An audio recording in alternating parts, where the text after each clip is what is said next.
Yeah, you're recording right now.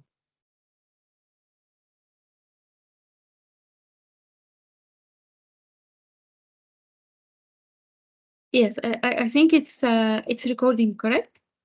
Yes, it is. Okay.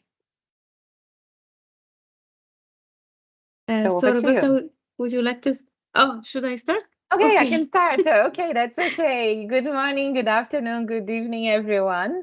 It's our pleasure to be here today again on our series on disability inclusion common services, how business operations can contribute to disability inclusion.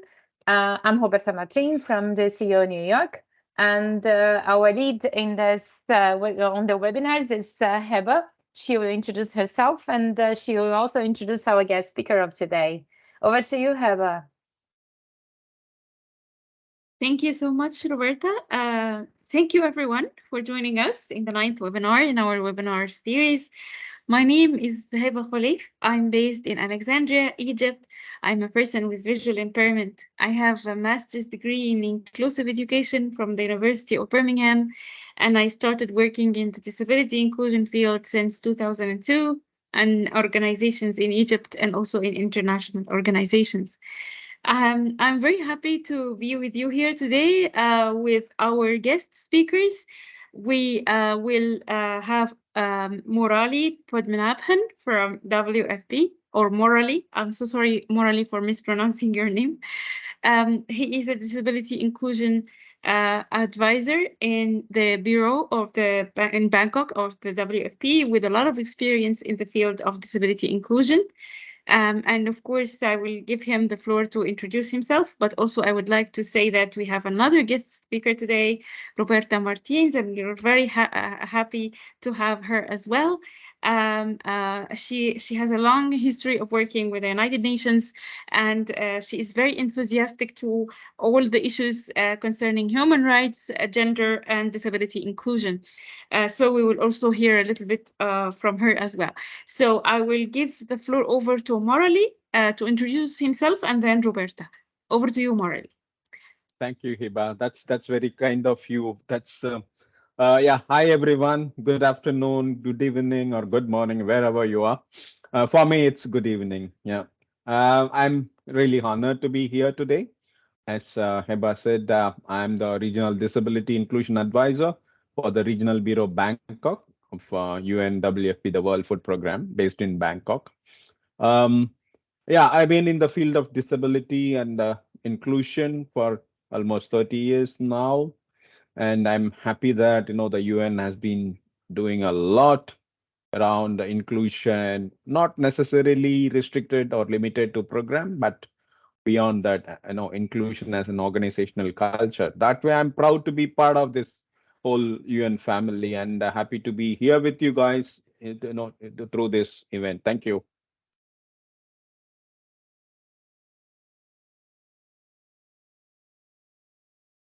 Thank you, Morali. Heba, you're on mute in case you're speaking. Yes, I was just thanking Morali, and I was saying over to you, Roberta, if you can please introduce yourself as well.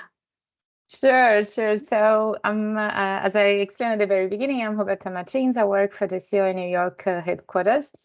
I have many years of experience in the field. I'm coming from UNESCO Brasilia office. I also served at the RC office in Brazil and the CEO Panama, regional office in Panama. And here at on the DCO, I work on the BOSS, Business Operations Strategy, but also on the Common Back Office, the CBOs. And for the past months, I've been I've been working with the high impact common services for quite a while, but most recently with a larger focus on disability inclusion. So as Heba was saying, I'm really passionate by human rights and leaving no one behind. So being able to work with disability inclusion, how we include more and more colleagues through operations, it's for me a passion today.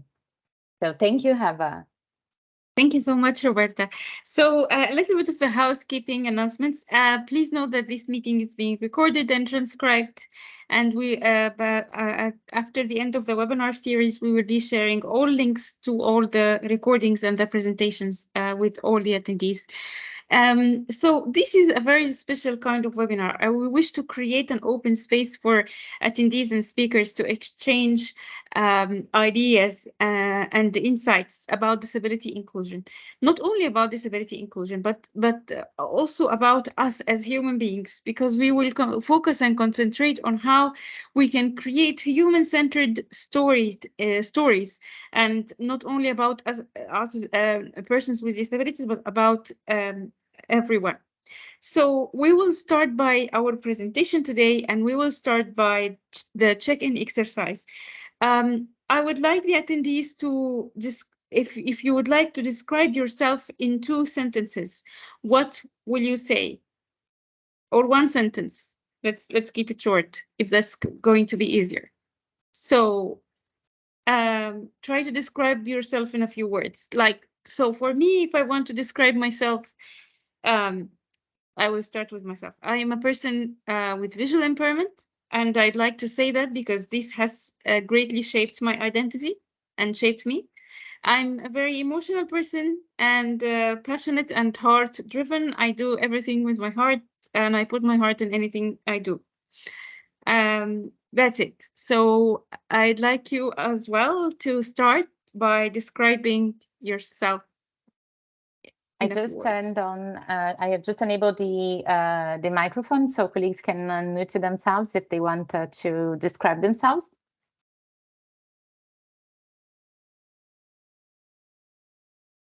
So, colleagues, don't be shy. It's an open space for us all to say whatever we or can think of, because we want to focus on the human side of every and each one of us. We have a So, mic that is unmuted. Ragnar, you Yes. want to come in? Yes. Good evening, good morning, good afternoon, everyone. My name is Rachna, and I'm very passionate about disability inclusion and women's and adolescent issues. I am physically impaired, uh, and I also have limited understanding about the disability sector. So these webinars are actually helping me to understand disability in a much more comprehensive way and how we can work on disability inclusion. Thank you. thank you so much. And I think the lived experience of of persons with disabilities are very important here. Any other thoughts?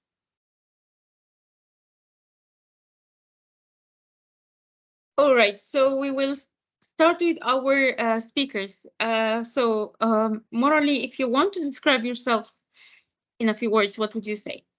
Okay, thank you, Hiba. So I would describe myself a man with confidence and conviction about doing things, and I'm proud to be someone who can inspire people with my presence and action. Thank you. Thank you, very good. So Roberta? Yes, I would describe myself as a woman coming from the South, Brazilian. So yes, this also conforms how people see me. I don't have disabilities, but I'm really passionate about the inclusion.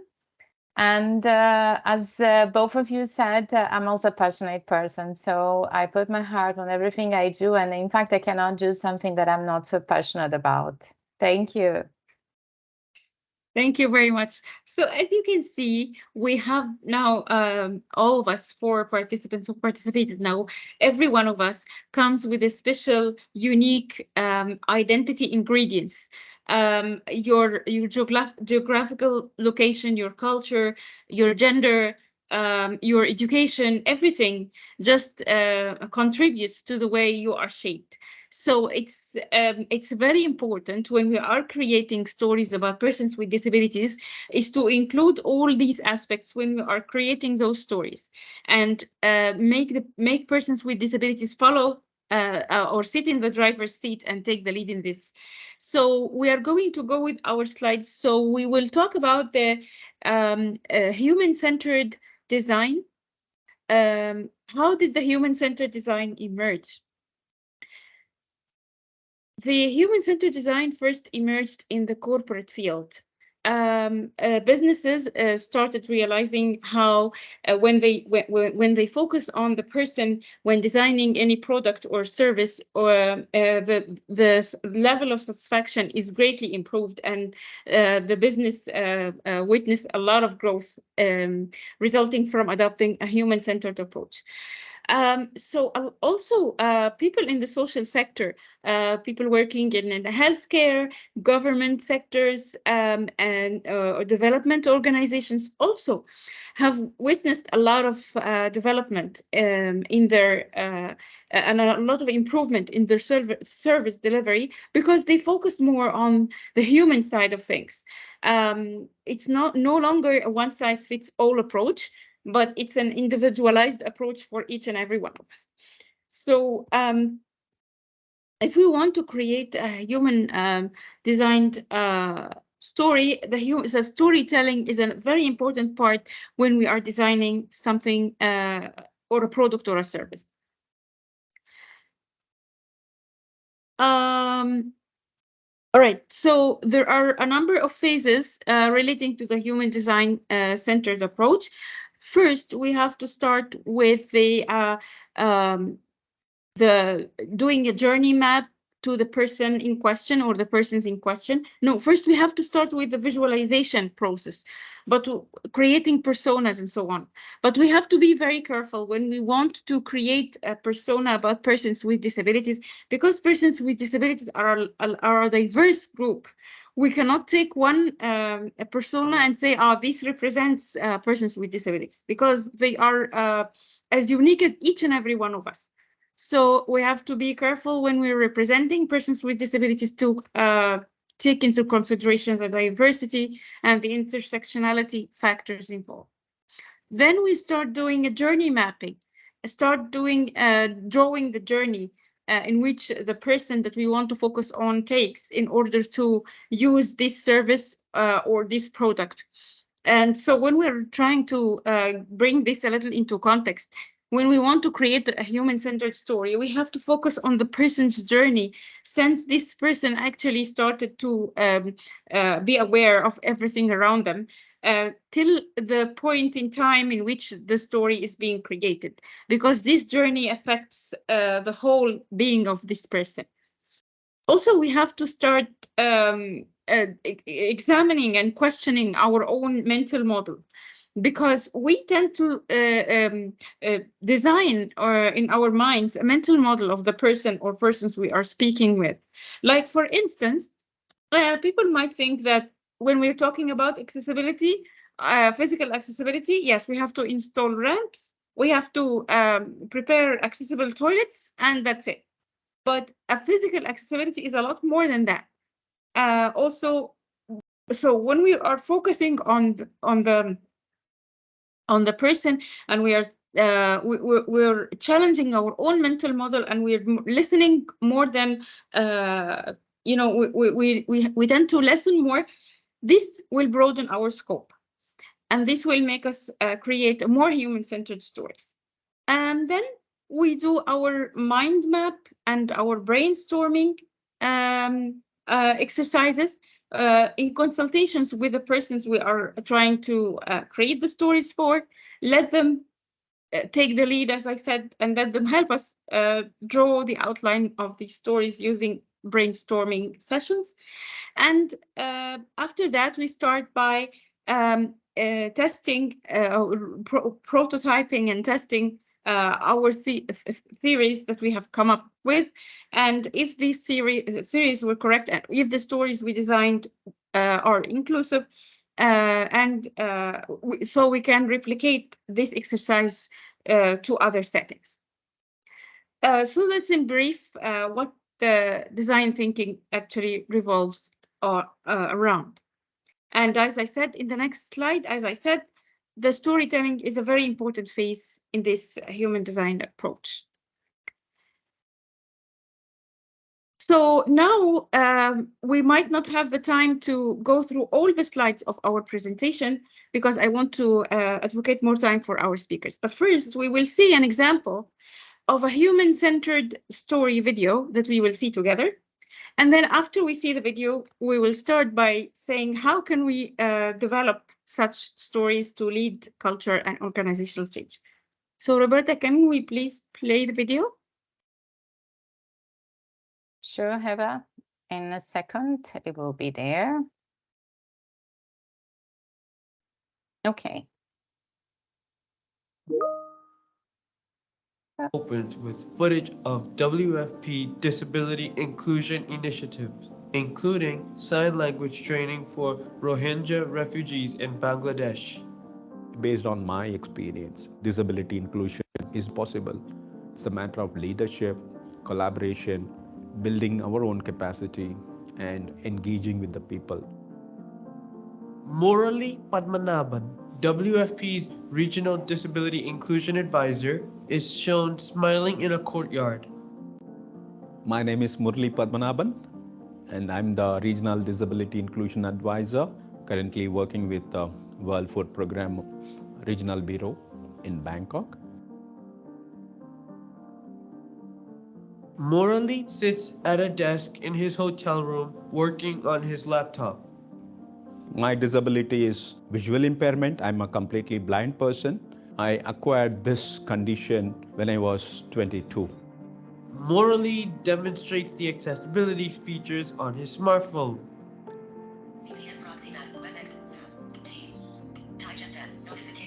If I want to know how many messages are unread, I'll go here. No new messages. Murali walks with guidance from a hotel porter and gets into a van. He is then seen at the airport where a suited man guides him. Once inside the terminal, an airport staff guides him through check-in, immigration, and into the departure lounge. My disability is not that difficult to manage in terms of my daily routine. But it was initially hard because there was societal pressure, family expectation, and it was initially a kind of shock and denial. Like my parents used to say, oh, what is he going to do? Other children are doing this, doing that, they have a career. However, when I saw some opportunities coming, I took it and I was positive. I went on to do my master's degree in social works. I quickly underwent a rehabilitation like learning braille, mobility orientation, and from there, I didn't turn back.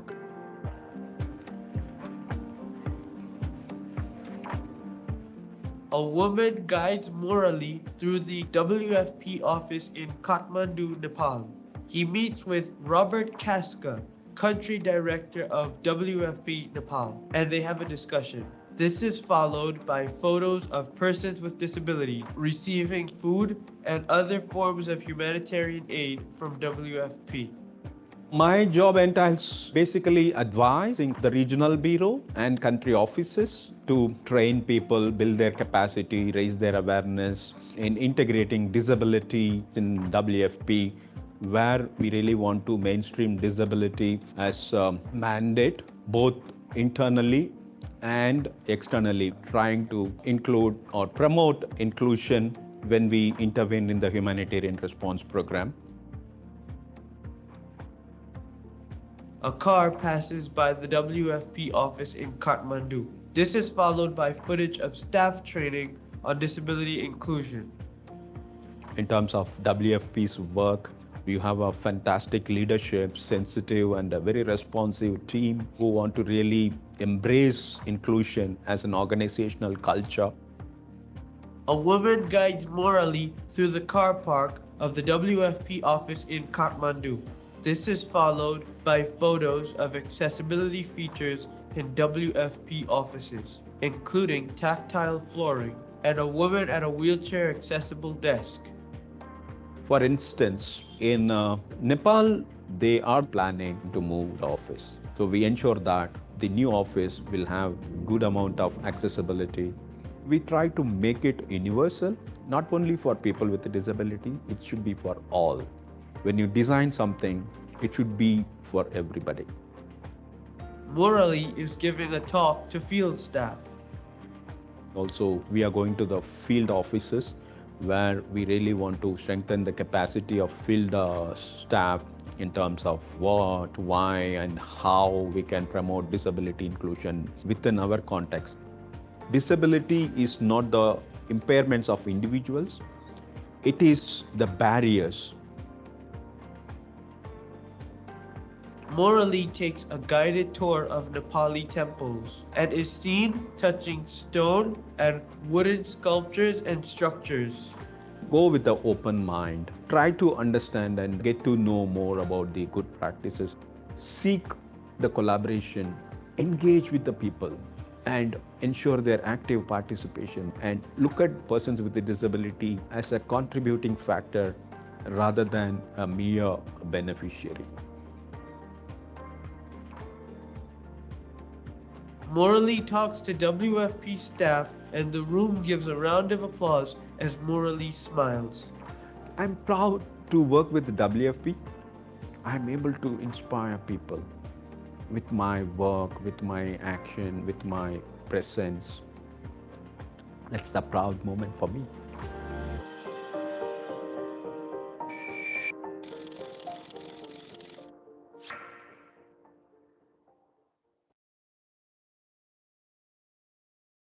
Thank you so much. Yes, Roberta, please go ahead. Over to you. Thank you. All right, as you can see, this video is actually told by Morally. And I want to ask you, Morally, were you involved from the beginning when this video was being created, and to what extent this involvement was? Well, except for the camera, everything was mine, and of course there were some guiding questions, but it is just completely visualized by myself, and only the professionals helped in putting together all these visuals and the necessary footages. Otherwise, it's completely my own. Yeah, but of course, I don't have the copyright. It belongs to WFP, definitely. But it's my thought, yeah, coming together with the help of professionals, shaped up to this video piece. Yeah, thank you. So you're actually the one who designed the questions and the topics in which that was tackled in the video. Yes, to a greater extent, yes. Yeah. So that's one of the key elements that we have to bear in mind when we want to create human-centered storytelling. So let's go for Roberta and ask you, you have worked with persons with disabilities before, and how did interacting with persons with disabilities and immersing yourself into the lives of persons with disabilities really changed your mindset? So I think you touched something very important because it has to do with the immersing part. So and this is very personal, something that I normally do to try to establish personal connections with my colleagues. And this is what I also try to do with my colleagues with disabilities. So, for example, understanding about your life, how your personal setting conforms who you are. Finding that we have daughters of the same age with similar requests and dreams is something that makes me more closer to you, because I think that when we are working with colleagues with disabilities or without disabilities, this is a way that we have to connect with people and ease the work if we can understand what is behind the colleagues. So, as you said, we are not only the professionals that we are at the office, but we are also part of a history. We have our backgrounds, and this also conforms the way we work as well. So, understanding the background of the colleagues is something that helps a lot working with them, either if they have disabilities or not. Yes, absolutely true. And I like the way you put it, Roberta, because you didn't say that, oh, I have to know persons with disabilities, but you said that you do this with everyone. including persons with disabilities. And this is the whole idea of inclusion, is that to put persons with disabilities within the textile of the working environment itself, so that they are enrooted and integrated fully in the work environment. All right, so I will go back to Morally, and I want to ask you, how did this video impacted or created a social change within your organization? Well, people speak about inclusion, people talking about employing people with disabilities, but so far they have never seen someone in real life that to at a very UN level working and traveling across and speaking to people, having the command or commanding respect. When they see this, when I'm in action, this is the very strong evidence for them to be convinced.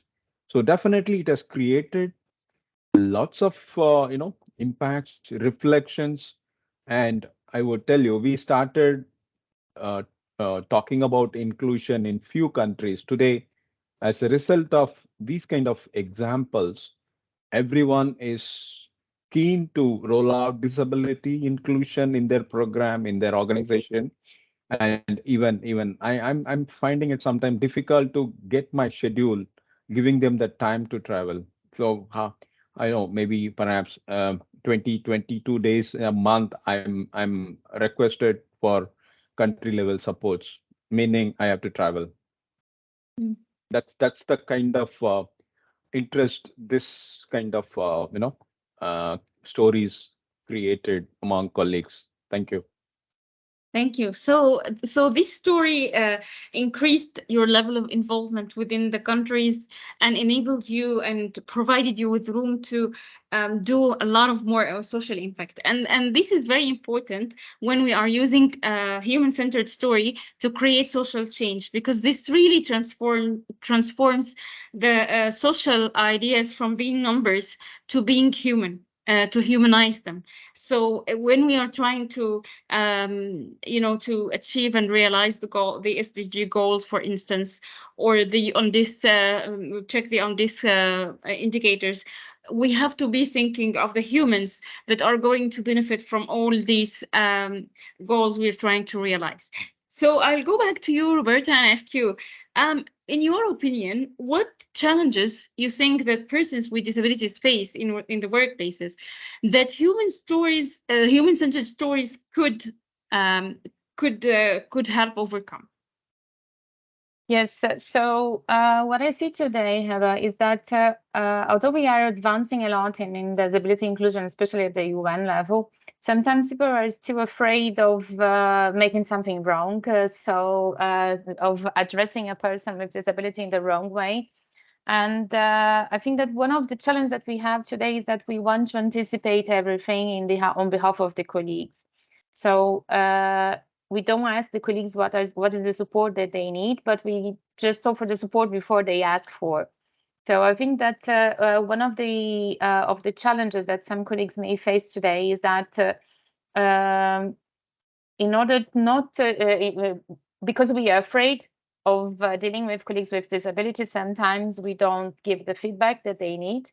And as we always talk about it, colleagues with disabilities, they are exactly as other colleagues, they need feedback to better perform their functions. So it's part of the professional development to give feedback to the colleagues and also to understand what are their own requests, because and we had the other day the issue of the QR codes. So if I keep creating the QR codes for you, you never learn how to do it, and you can do it by yourself. So this is something that we have to try as well, to understand where the support is needed. And the best way of understanding it is by asking the colleagues with disabilities what the support that you need. Yes, and that was an eye opener and a learning experience for me, because usually, I want to go back to a very important point that Roberta mentioned, and this is one of my personal experience. Roberta said that she likes to connect with her colleagues, regardless if they are being persons with disabilities or not. And this personally has helped me a lot because I am a person who is not very sociable. I have some social anxiety issues. English is not my native tongue. So when I'm in a new work environment, I'm a little bit, I'm a little bit reserved. I cannot really initiate the dialogue and socialize. But Roberta really helped me to overcome this gap, and she connected with me very well. So I felt that I'm psychologically able to come and tell her, well, Roberta, can you please show me how to do this QR code? And she was very generous. She gave me her time, although she's so busy. She have made the time to sit with me and to show me how it's done. So this is something I really appreciate, because when you're working with persons with disabilities, there might be things that look simple, but really for persons with disabilities using a special kind of assistive technology, this might not be so simple. So the having connecting on a multiple level with persons with disabilities is really a key issue in including them, really. And when we connect with them, we're going to hear their stories. And I can tell you a funny story about that people offer the support without asking us first. So I was in Egypt, Alexandria, in a very busy street. It's like a highway street. And I was standing on the street side waiting for my friend who was going to pass by, and she will drive me to my university to attend a lecture. So a person just comes by, and he thought that I wanted to cross the road, and he started saying, you want to cross the road? Let me help you, without asking me. And so he started grabbing my hand, really grabbing my hand, and started, I know this person is very kind. He wanted to help, but he just didn't know how. So I started grabbing my hand and said, let me help you cross. So I was telling him, excuse me, I don't want to cross the road, excuse me. And he's not listening.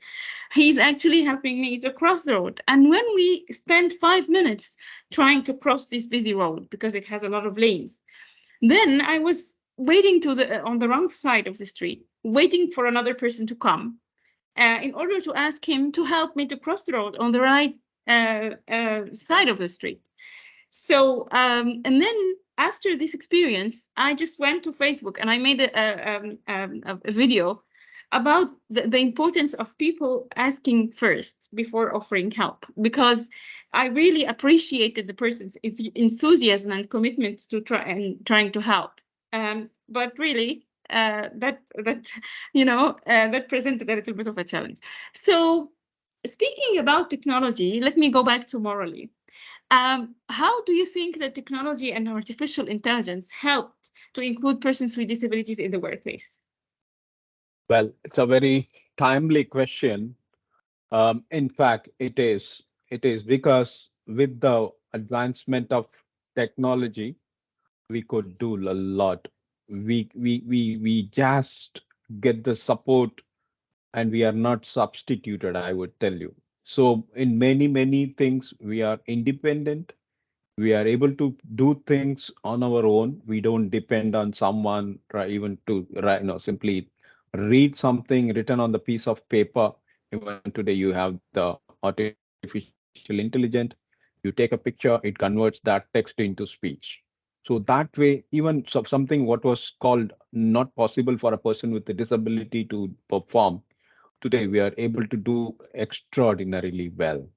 And even this has helped to widen the scope of employment. It has, I would say, increased the employment opportunities, the avenues. Earlier, it was just identified jobs. Okay, as a blind person, you could do this. As a person who is deaf, you could do only this. You can't do beyond that. But today, it's not the case. Anyone can do anything. I have colleagues, I have friends, I have my classmates who are in the software. Even they are part of the software development industry. To those who are completely blind. So it is possible because of the technology and the artificial intelligence. Definitely, it has given a big opportunity for people with disabilities. And even if you take the technology which is helping us to move around, the mobility, the transport, how these vehicles, modified vehicles are technologically enhanced to cater to the needs of persons with different disabilities. Definitely, it's a boom in the case of persons with disabilities. Thank you.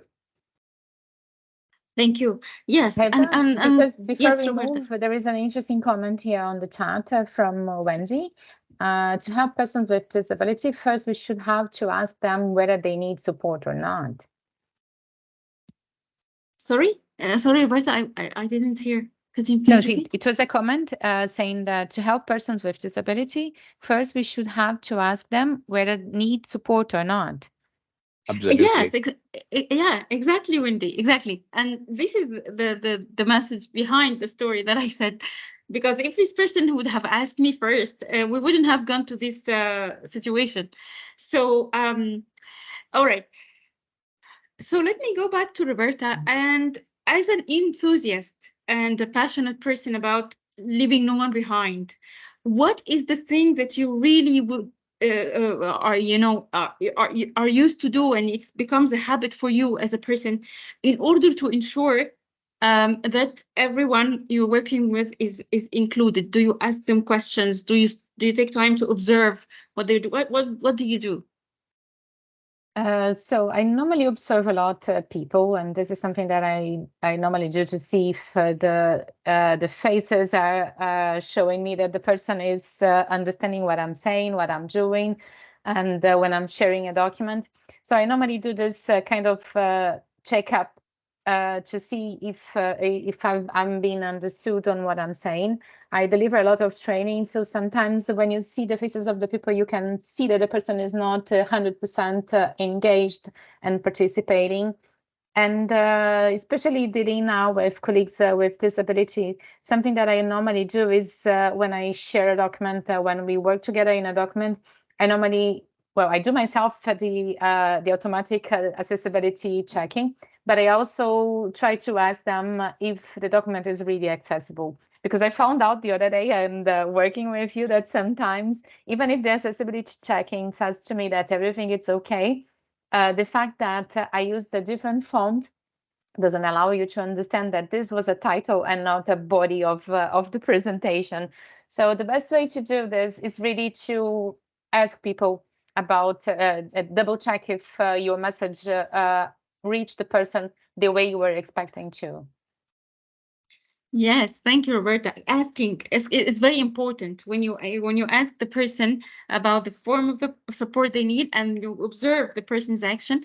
So actually, what Roberta did here, she tried to build this journey mapping exercise and mind mapping exercise in her mind about this person's journey, her colleagues, in order to access a document or understand the training that she's giving, or that. So she's trying to put herself in the other person's shoes to make sure that the person has all the necessary information.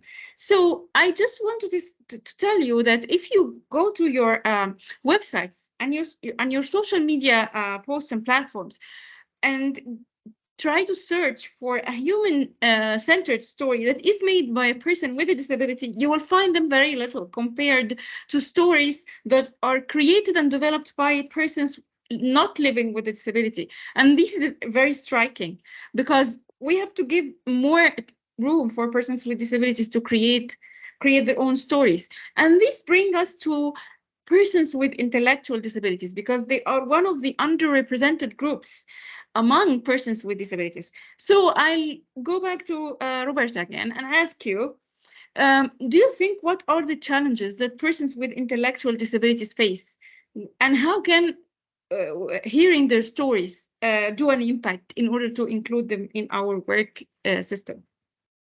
Yeah, thank you, Heba, because it gives me the opportunity to talk about a story of a person that I know. So when I was working back in Brazil, I had a friend, one of my colleagues had his son, a young man, He's autist. And so he was able to find a job that was tailor-made to his needs. So he was working at the National Library, and he was working on the restoring of books.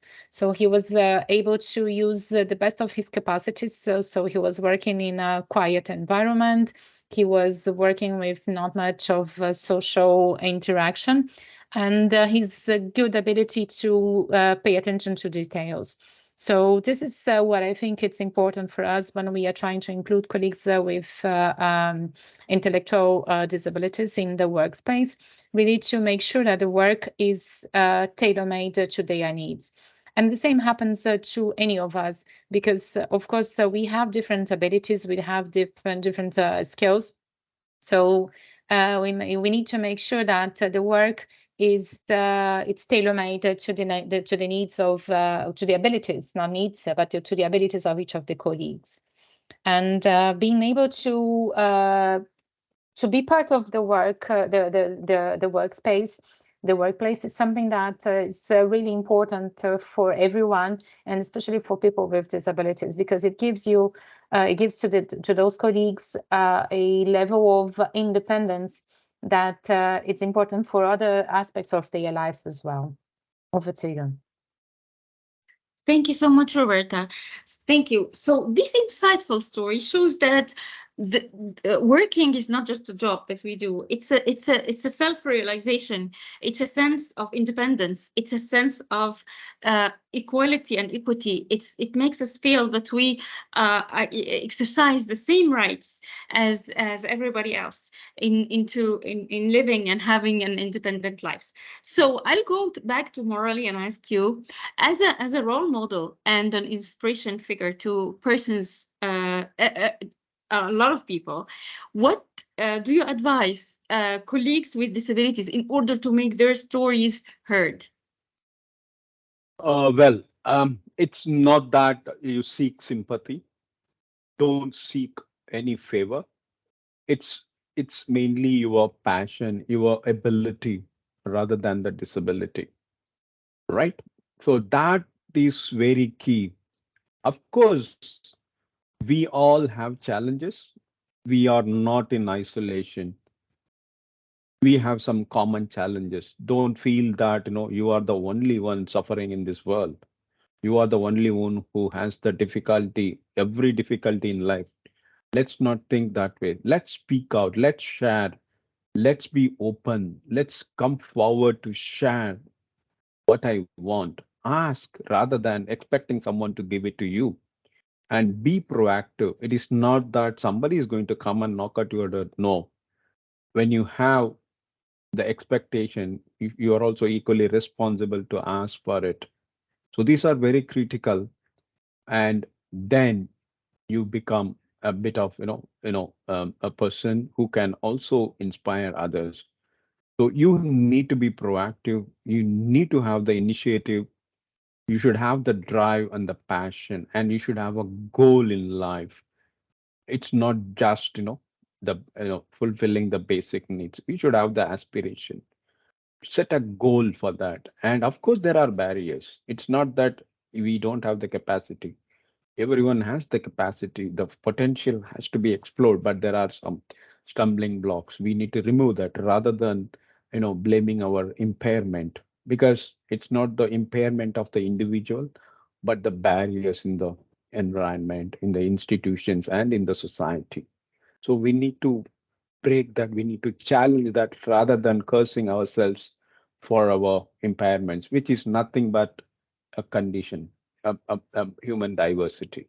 Thank you. Thank you very much. A very powerful and empowering message from you, Morali. So now let's do a little bit of a recap and reset to our discussion. So we have been discussing how human-centered stories can create or can lead culture and organizational change. And we have been speaking to Roberta and Morali, who have been giving us a lot of insightful inputs. So let's do a little bit of a scenario now.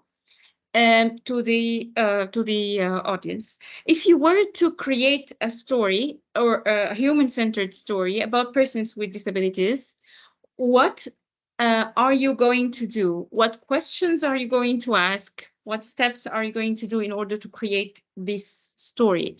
And of course, after the discussion, we are going to elaborate and add more comments. So, Roberta, can we open the floor for participants to start the discussion? Yes, so they can unmute themselves if they want. And the scenario is on the screen.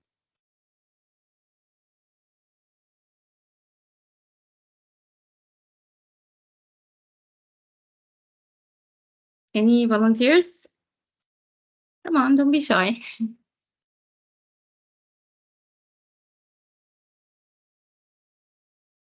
I'm a person with disability. I'm ready. I'm at your disposal. You can consider me your subject that you're going to help create the story. So what are you going to do? What questions are you going to ask me? So we have colleagues from communication here that can help us with questions. Yes. And as I said, don't be afraid, because when we are afraid of asking questions, or when we are afraid of dealing with our colleagues with disabilities, is when we exclude them from our daily activities at the office as well, right? Yeah. And there's nothing right or wrong here. There's no right or wrong answer. So, Roberta, if you just to do a little bit of, I don't want to put you in the spot, but just to encourage our colleagues, if you were to ask me questions, what questions are you going to ask? Okay, and I guess this answer also the question of Gabriela on the chat. What is the exercise again? So the instructions are this: what if you are to picture a colleague with disabilities in if you want to write about this person, what would be the questions that you would ask this question to this person? So my first question to you, Haba, would be: how do you want to be portrayed in this piece of news? Exactly. How would persons with disabilities like to be identified? So, for example, I don't want to be only portrayed as a person with a disability. I want to be portrayed as a mother and as a sister and as a piano player, as a singer, as a reader, as a cook. A very good. I'd like to cook. So yeah. So I as a woman, as an Egyptian woman. Muslim Egyptian woman. So I have a lot of things I want to put in my story. So that's how I'd like to be portrayed. Any other questions? We have here on the chat, I would ask first how this person would be comfortable and the means to do the interview. Sorry? So it's a question from Livia. So she's saying that she would ask first how this person would be comfortable, if there anything that she can provide to make this person comfortable, and the means to do the interview. For example, if it's a written interview, if it's better to do it with asking questions in person. Am I right, Livia? Is it correct? Yes. So this is Yes, and this is very important because if you want to build a rapport between you and the subject, or not the subject, the person that you're trying to create the story of, you have to build a connection between you and this person. So you have to make sure the person is comfortable. They feel at ease. They feel they are able to share the part of their being and their life with you. So certainly you can ask them about the interview place, the interview modality and all that before doing the story, definitely. So morally, during your working life, are there any questions you felt that you don't really, you rather not answer, like do you really were you really able to answer all questions that were directed to you, or do you feel that there are some questions that shouldn't really be asked? Well, that's where how prepared you are, how prepared the interviewer, that matters a lot. So when we are clear about the purpose, the very what is it going to serve, serve? What is the purpose it is going to serve? So if both the sides are clear, I don't think there will be any hiccup during the process. So it needs a bit of homework from both the sides. There is no surprise during the interview. See, that's why, it's not that, we are helped to prepare ourselves for the questions we go through. See, even during this process, I also, we were like sharing some of the questions beforehand, and even the interviewer were asking me whether you are comfortable with this or not, any question to be changed or anything to be rephrased.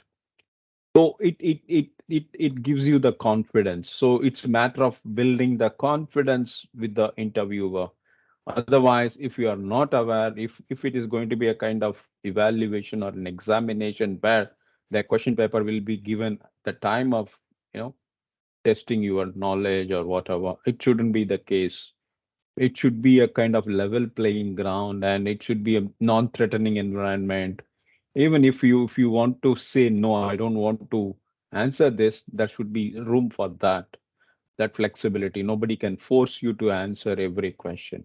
So if that kind of environment is created, I think even that makes the person, even if someone doesn't want to share, they will be coming out spontaneously. So it all how best the relationship is built in the beginning and the confidence is gained. Instilling confidence is very critical when you really want people to share. It's not to expose yourself, but to ensure that that is going to serve the purpose, and the questions are also supposed to be targeted towards that rather than just for sensationalism.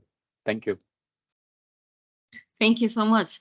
Yes, you touched upon a very important subject, which is confidentiality, and also that you give the person the right to withdraw from the exercise at any point if they don't feel comfortable is also very important. So we have now reached a number of steps. So first, from what Roberta said, we have to observe the person, observe their action first, connect with them on a personal level before asking them to provide their stories and their personal experience.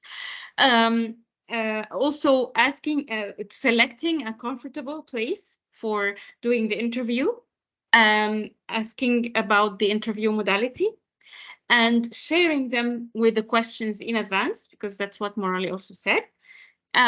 Also, making sure that they are comfortable telling their stories and giving them the opportunity to withdraw at any point when they don't feel comfortable.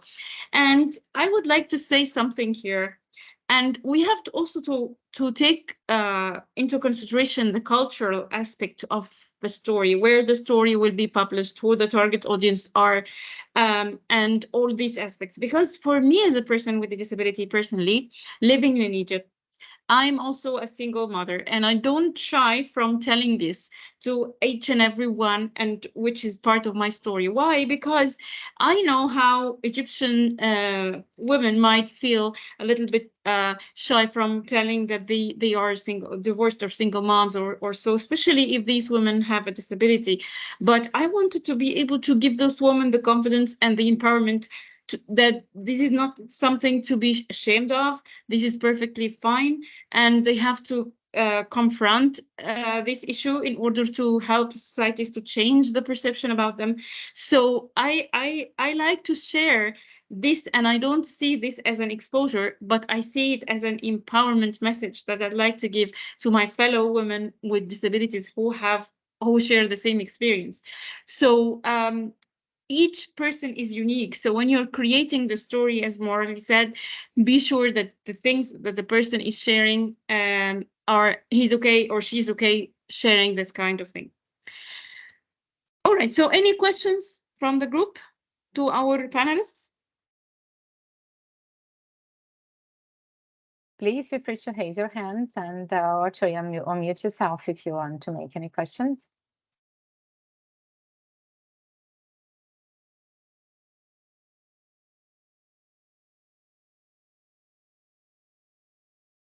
I don't know what's happening today, Heba, but our audience is quite shy today, huh?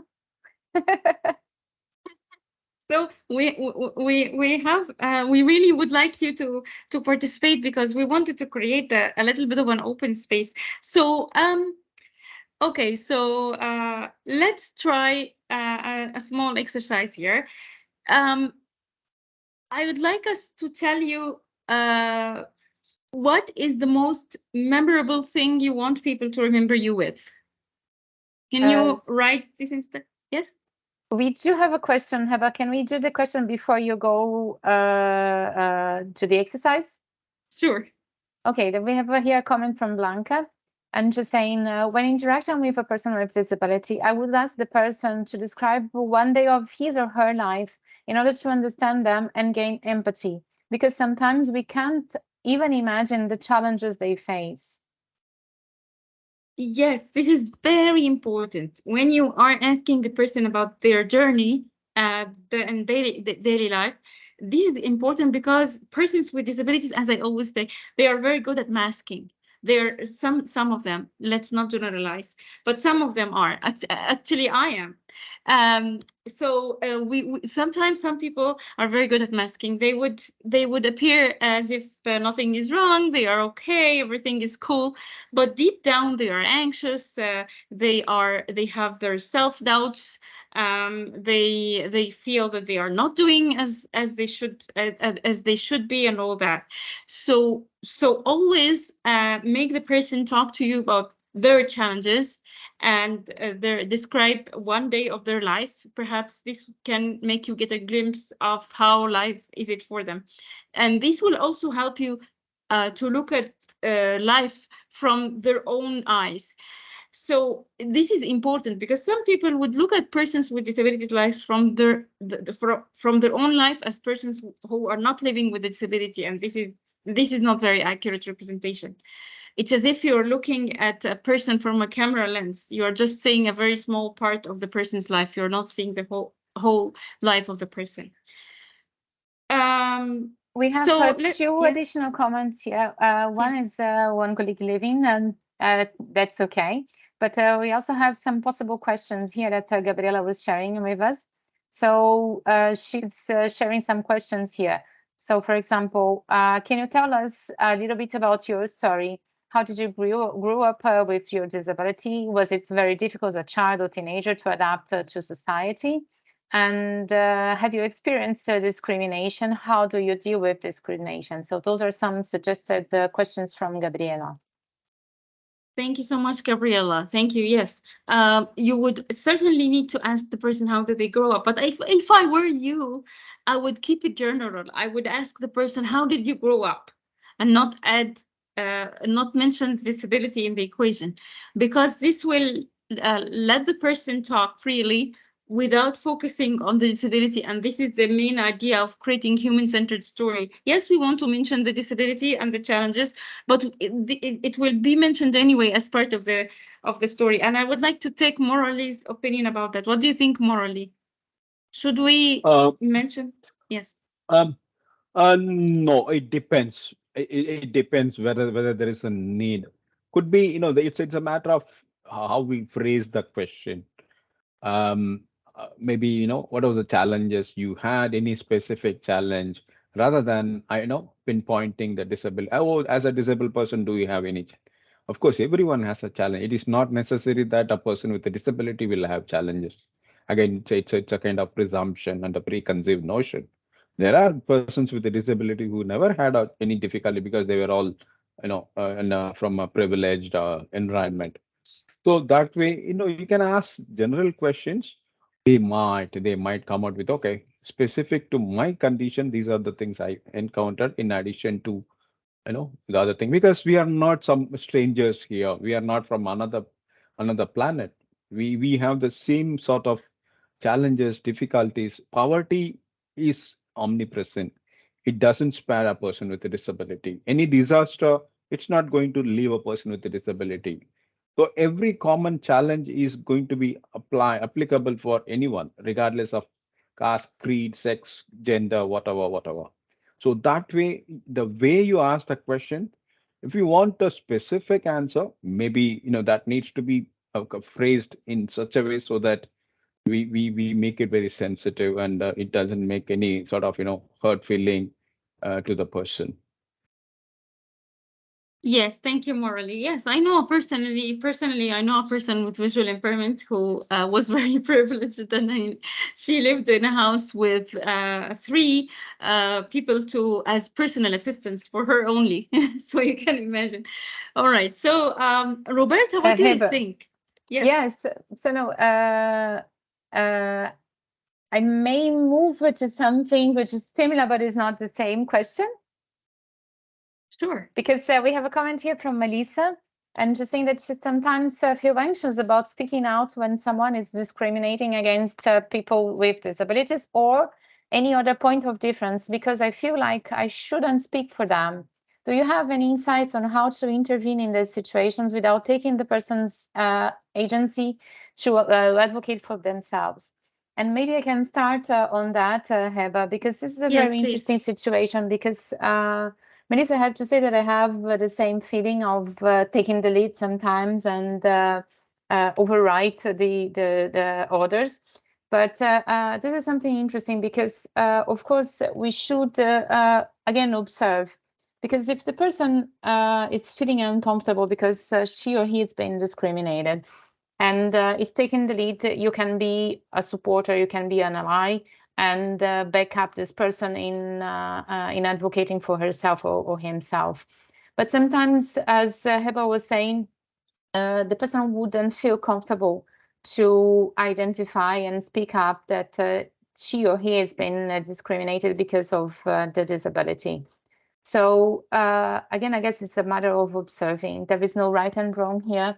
But if I see a specific situation where I see one of my colleagues being discriminated and not being able to react, because sometimes, and it can happen to anyone, it's not only when we're talking about disability, I would speak up first and support this person. And of course, this is something that we need to observe to see if the person is being able to advocate for herself or not. Heba, do you want also to comment on that? You or Murali? Well, Yes, Roberta. I mean, yeah, please, Morali, go ahead. Go first, go. please. Okay, sorry. Yeah, to me, yes, you can support the person, because the person might not be having a high amount of confidence, or the level of confidence to speak up. So I would say support the person to understand whether he or she is discriminated, neglected, or stigmatized.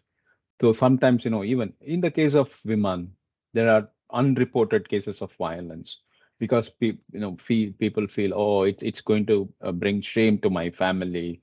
Tomorrow, if I'm in the public, then they will identify me with those things. So these kind of things are there. Of course, we can support the person, give the awareness. Okay, this is what happening, and rather than, we are not adding fuel to the fire, but to facilitate the person to give the space, the confidence to speak. So rather than substituting them, because tomorrow, if the person feels, okay, no, I'm getting exposed, I'm not confident enough to speak up, then we become a kind of we have to face a kind of embarrassing situation. So maybe we can facilitate, support the person, rather than we just substitute the person. That's what I would approach this issue. Thank you. Thank you, Morally. Yes, I would go for the same opinion as well. And I just want to add that sometimes when persons with disabilities, especially women, have suffered a long history of abuse, especially in work environments, they are not aware that that they are being discriminated against, because when they are abused, they entered into a trauma phase. They believe that they deserve this kind of treatment because they are not good enough. So they are not aware that they are being discriminated against. So when you're actually alerting and doing this wake up call, letting them know that they can advocate for themselves and they have these skills and they have that and they have this, this really helps them. I don't mean that we have to spoon feed them, telling them that they are good or every step on the way, but really when you, as I said, because when you want to look at the whole Heba, we experience. lost you. Hello, can you hear me? Yeah. Yes. So what is the last thing you heard? No, you're talking about you don't need it to be sponging the person, but and then we lost Yes. Yeah. So you don't need to spoon feed the person and tell them that they are good, they are good, they are good at every step on the way. But sometimes, as I said, when the person is experiencing a long history of trauma, they actually need this kind of support, need to make sure that they are doing good. Especially in societies where the rights of disability inclusion are not exercised to the full. And society still has a lot of stigma associated to persons with disabilities, a lot of legislative barriers and attitudinal barriers and institutional barriers. Persons with disabilities get used to being discriminated against in some situations, especially women. Any other questions? Yeah, we have a comment here on the chat, and before I go to the comment, I would like to add something here, Heba, because the stigma that you are mentioning is something very important. As I was mentioning to you the other day, I had a colleague with disability in the office, and I was not able to. It was not something visible. And it took me like more than 1 year to realize that this person was a person with disability, because there was this specific moment when he felt comfortable enough to disclose that he was a person with disability. And this is something that we also should be aware. And there is a comment here in the chat from Orfi Louisa, just saying that she's relating to what we are saying, just some feedback she received from her UN volunteers with disabilities. At work, they were not only having insights on inclusion and accessibility to share, but also on all other areas of work, just like everybody else. So do not reduce the person to one characteristic. And this is what we were saying this week on the other webinar. It's great to see more and more colleagues with disabilities joining us. And the space for the colleagues with disabilities is not only on disability inclusion activities, it's everywhere where they feel comfortable to work. Because this is what we learn from diversity, from a multicultural environment as the UN. So everyone has its own characteristics, its own abilities, and we'll be losing a lot if we don't use the abilities of the colleagues with or without disabilities to their best, right? Yes, absolutely. And when I was enrolled in on this course, promoting disability inclusion, make the change happen, designed by EOSG and ILO, they had an exercise which was really an eye opener, and I would like to also ask you to do the exercise at your own pace. They asked us to search our websites and our social media posts for any images of real people with disabilities. And they asked us to search for images in disability inclusion related topics and in mainstream topics. And unfortunately, a lot of the percentage of the images that were found to persons with disabilities, to real people with disabilities, are in disability inclusion related topics. But when we go to the mainstream topics that talk about the overall work of the organization, we don't find persons with disabilities well represented there. So when we are trying to do the human-centered stories about persons with disabilities, make sure to also make these stories aligned with the overall objectives of the organization and how can they contribute to the overall progress of the organization. So there are some kind of practices that we can go. Can we go to the, Roberta, please, to the slide of the practices that we can do?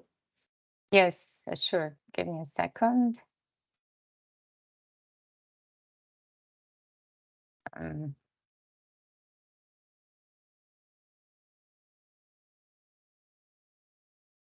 And while I'm sharing here, there is a comment on the chat box. It's just a comment on what you said before. So it's from Melissa saying that, thank you for the great perspectives. I hadn't considered how trauma colors, how they might perceive a situation on discrimination, and they might need someone to stand with them. Yes, absolutely. I was actually working in another organization before I joined the UN, and I was relatively new, and I didn't understand the dynamics within this organization, and I didn't realize that I was being discriminated against and put down a little bit. So there was a colleague of mine, and I really appreciate her support till this day. She stood by me, and she actually let me know that this other person is putting me down, and I didn't really understand it at first. So so giving this support is really important, and also make sure that yeah, persons with visual impairment might have other additional disabilities, other invisible disabilities. So not just the visual impairment. So make sure to give the support to the person and try to understand the whole person, not just the apparent and visible disabilities that you can see, because when you do that, the person actually is going to do the same to you, because it's a reciprocal act. When you try to understand the person, and when you try to help them perform at their best, they are going to help you perform at your best too, because it's a mutual thing. Thank you, Heba. We have the practice to foster human-centric stories on the screen. Thank you so much, Roberta. So there are some practical steps that we can do in order to ensure that increase the exposure to the disability inclusion. And this is very important, because we have to take all the lessons learned from the gender inclusion front, because the way the gender topics and the gender equity happened is that gender touches each and every one of us. Gender issues touch every one of us. We are daily exposed to discrimination because of gender, and other issues relating to the gender roles and all that. But not the same thing happened to disability inclusion. So we have to make sure to increase the exposure of disability inclusion topic by including the achievements of persons with disabilities on the agendas in regular team meetings. To talk about disability inclusion, make it as a regular topic in your organizational meeting, and be sure to consult with persons with disabilities and hear from them in anything regarding the work of their organization. Also, if we want to start developing our newsletters or our social media posts or anything that increases the visibility of the organization, be sure to approach persons with disabilities, because I'm sure that when Morally and the WFP have made this video when it was published, it achieved a lot of impact. Also, be sure to to keep some printed communication, or to include disability inclusion in your printed communications. Some organizations would make like a yearly calendars and give to the staff to put on their offices, or block notes or notebooks or something like that. Be sure to include some tips on interacting with persons with disabilities and disability sensitizations. Or if you have images within these printables, make sure to include images of real people with disabilities, of course, after having their consent. Also, check your mainstream communication posts, as I said, and make sure that you can find persons with disabilities within your mainstream topics. So these are some of the aspects that we can, practices that we can do in order to increase disability inclusion and make their voices heard within the organization. There are some examples within the UN. I'm so sorry, Roberta, that I will make you go up, I think. Is it in the... Yes, it's in the presentation. Let me find it and I'll share here. I'm sorry. No problem. So there are some examples from the UN of programs that use the human-centered design approach. And of course, this approach primarily depended on hearing stories from persons with disabilities. So we have the UNICEF and the WFP all have designed programs, and these programs reported better service delivery and level of satisfaction among beneficiaries because it depended on human-centered stories. So before we conclude, I want to go back to our panelists for today and ask, let's start with Roberta. Is there anything that I didn't ask you about that you wish to share with our participants today in relation to our topic? No, Hab, I guess we covered everything that we were willing to share.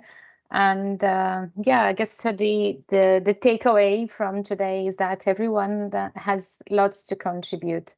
And every one of us have different abilities, have different capacities. And this is the beauty of working for the UN, to make sure that we can use the best capacities, the best abilities of everyone. Thank you.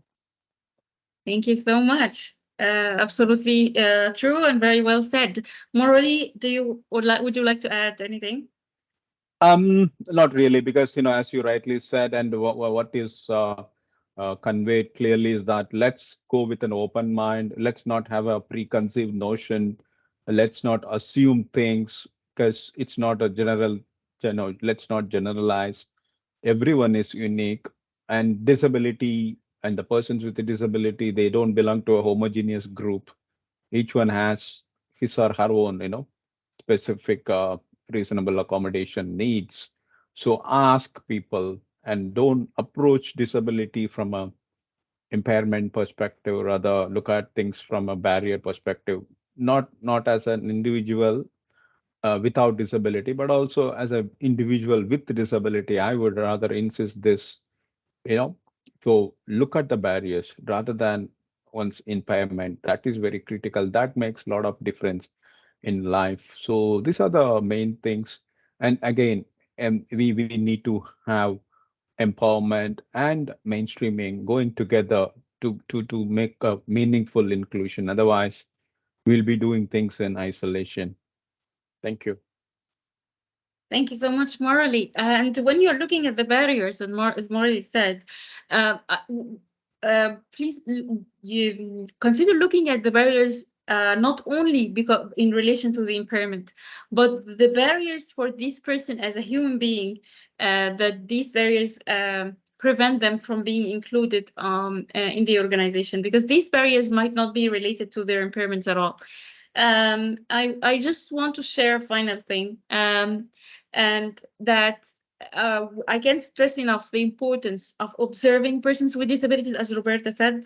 Spend time with them, read about them, immerse yourselves in their world, and try to forget all the preconceptions that you might have.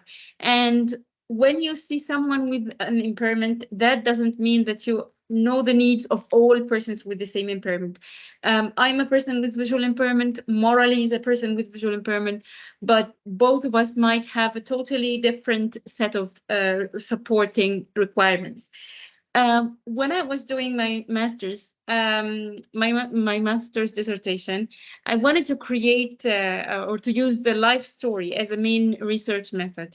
So I wanted to measure the impact of socioeconomic status, education on the quality of, and the gender on the quality of life of Egyptian females with visual impairments.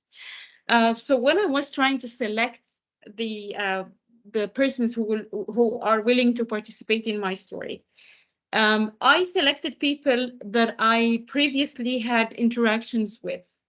I knew them for a couple of years before I actually started creating my master's. This is because I would dive deep into their own personal stories, and I want them to be comfortable sharing this with me and understanding that this will be done for the greater good. I wouldn't expose them. All their names and all their details about them will be changed to achieve confidentiality, but at the same time there are a lot of issues that they felt that they could participate in, participate with me, share with me because they know me. So take time to know the person before you design your his or her, or before you work with them to design their own stories. So we will be sharing the resources and the examples that we talked about from the UN, as well as the video and everything with the slide, with the presentations. But that's all from my part for today. And please, if you have any questions, if you would like to try to do any kind of story about persons with disabilities, please don't hesitate to reach out to us if you need any support in that. So thank you so much, and over to you, Roberta. Thank you so much, Heba. And it also gives me the space to talk about our next and last session, which will be next week. So it's an open session. It's really a sort of a clinic. So if you want to produce something and you want to check with us, with Heba, in fact, during the next webinar, please feel free to do so. I would also like to thank Murali for being with us on Friday night instead of enjoying life. He's here with us, but it shows his commitment to what we are doing here. So thank you so much, Murali, for being with us. Thank you so much, Heba. I don't see other hands. I don't see other comments on the chat box. So over to both of you. All right, I just want to thank you, Roberta, for all your support, for your dedication and commitments. You were with us on the webinar on Wednesday at 4 a.m. New York time. So it was really, this was really very much appreciated. And thank you for sharing your experiences. And thank you so much, Murali, for always helping and, for your initiative. You always are here when I asked you to support anything relating to disability inclusion. You're always there. You're always willing to support and share your experience. So a very big thanks to you too. Over to you, Murali. My pleasure. Thank you. Thank you very much, and everyone for being part of this journey. And disability inclusion is, again, cannot be achieved through few individuals. We all have to work together. Together we can achieve that.